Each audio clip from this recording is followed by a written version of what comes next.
So a few days ago, Microsoft announced they're bringing mouse and keyboard support to the Xbox One. Now, while in theory this sounds awesome and opens up all kinds of new doors, it could also be more problems than it's really worth.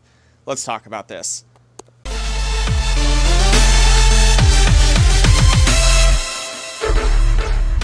Hey everybody, what's going on? Brandon here. So Microsoft announced officially finally the other day that mouse and keyboard support was coming to Xbox One, and they had in fact partnered Razer to make the first official wireless mouse and keyboard designed specifically for the Xbox One. Now, while the mouse and keyboard feature has been in alpha testing for some people over the last several months, this is the first time it's actually becoming officially available to all users. And in theory, this could actually open up all kinds of new doors, allowing new kinds of games to come over to the Xbox One that normally you wouldn't be able to play with them. But in my honest opinion, it brings a lot more problems or potential problems than it does make new opportunities. So now I'm going to break down some of the things that could actually be problematic for the launch of mouse and keyboard support on Xbox One based on what Microsoft has said about the feature and other game developers have said about the feature, and kind of determine whether or not maybe this might not be the best thing for the console. Now, first off, I'm going to go off what Microsoft has said about the feature and how they plan on implementing it. Now, they said it's going to be game-by-game feature, so it's going to be up to the developers if they want to implement it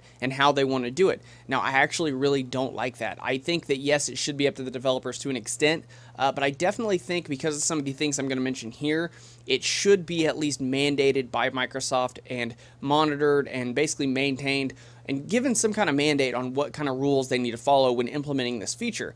And I'll explain all that here in a minute, and you'll kind of understand why I'm thinking it needs to be a universal thing, a universal rule that the developers need to follow when implementing this.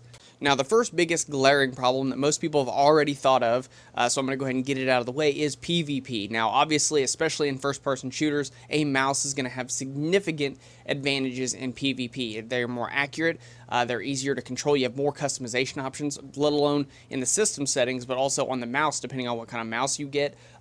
You've got a lot more options, and you can be a lot more accurate than you can be with the joystick, which is why a lot of games that use joystick actually have aim assist turned on, because a mouse is so much more accurate.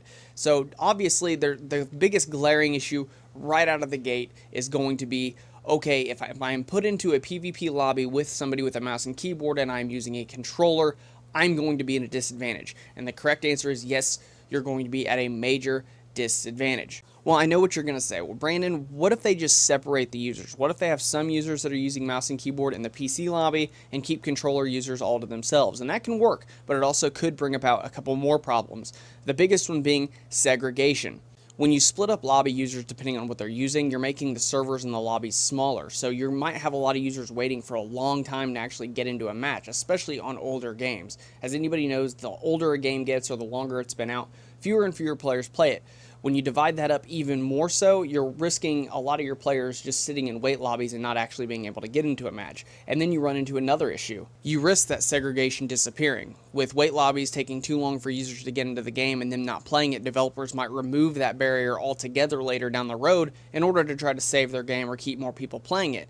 With Microsoft not limiting the developers on what they can do and how they can implement this feature, this will allow that to actually happen. So not only are you risking two bads, you're risking the lobby time being way longer than it needs to be, or you're risking being at a huge disadvantage, and that's not really fair to a lot of people. Another issue is comfortability. I am one of those people that I have a gaming PC, I have plenty of mouse and keyboards laying around my house, I've got my Xbox, I've got my PlayStation 4, you know, I can play whatever I want to play, however I want to play it. Now, the problem is with some of these developers, if they don't implement some kind of segregation to keep mouse and keyboard users out of lobbies with controller players, for people like myself who has everything, it kind of makes it to what's the point of me playing on my Xbox One.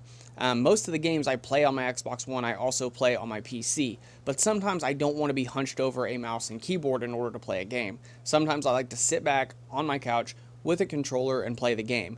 And if I'm being told basically I'm not going to be able to do that anymore, if I want to be not at a disadvantage, it makes people like myself go, okay, well then why do I even bother playing on my Xbox One anymore? Why not just always play on my PC? If I'm already going to be hunched over a mouse and keyboard, why even bother?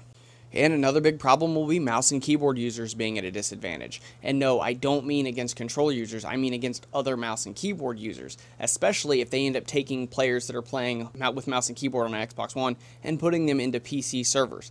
Let's face facts here. If you're not used to using a mouse and keyboard and you're just going out and playing with a mouse and keyboard to finally get that edge, but you're going into PC servers where people are used to using these all the time, you're going to be at a massive disadvantage.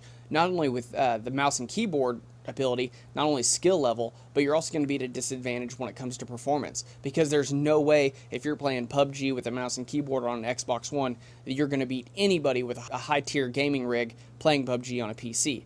They're going to have higher frames per second, they're not going to have texture popping, they're not going to have any kind of dips in frame rate, they're going to have smooth aiming. I mean, they are going to be at a so much more performance advantage over a mouse and keyboard user on an Xbox that they're still going to be at a disadvantage. So there's really no way for them to win playing a game like that. Now, there's a lot of games that can really take advantage of this mouse and keyboard support, and it doesn't really affect anything negatively. A lot of games could really use it and it'd make it more enjoyable. Diablo 3, Path of Exile, Warframe, Sea of Thieves, Minecraft, games that aren't primarily PvP focused and a mouse and keyboard really doesn't give you an advantage. Those are all games you could easily play with mouse and keyboard and really enjoy yourself, and it doesn't affect the game negative whatsoever for really anybody. And I think that the biggest problem is Microsoft not limiting these developers and saying the developers can do it however they want to do it, and they are in charge of how they want to implement the feature. That's the biggest problem. It could really negatively affect a bunch of games on the platform.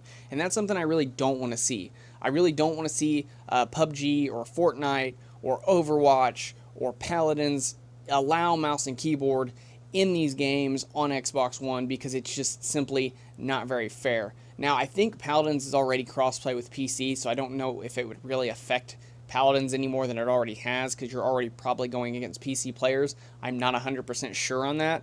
But there's a lot of games that can take advantage of this fine, but with Microsoft's stance on it and how they're allowing the developers to dictate how they implement it, it's just not a good idea. But I want to know your guys' thoughts. What do you guys think about this? Is this a good feature? Are you excited about it? Are you actually worried about some of your favorite games because of what this could possibly mean for it? Let me know in the comments down below. As always, I hope you guys enjoyed this video. I will have another one up here soon. If you guys want to see videos and know anytime Nathan or I upload, make sure you click that red subscribe button. If you want to make sure you know anytime we do upload, click that bell icon. YouTube's not giving notifications out. But I will see you guys next time.